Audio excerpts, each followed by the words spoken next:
Sinong may mas gustong buuin ulit? O pareho lang? Sana pareho, di ba?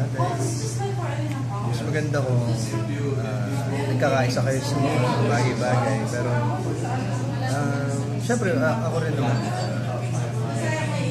Parang, maganda rin naman ayusin kung ano yung kung ano man yung hindi magandang nangyari ng kung ano yung sira. After balis ay pinupush.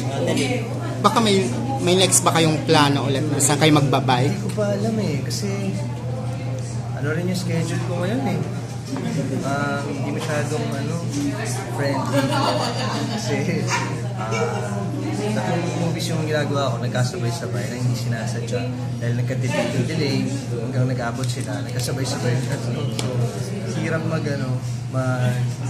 time management. So paano pag ganyang pagkakataon? Kailangan lang magaling ka talaga mag-manage ng oras mo para mabalanse mo siya. Hindi lang sa kanya, syempre para rin sa pamilya ko, sa alma ko, makasama ko sila. So,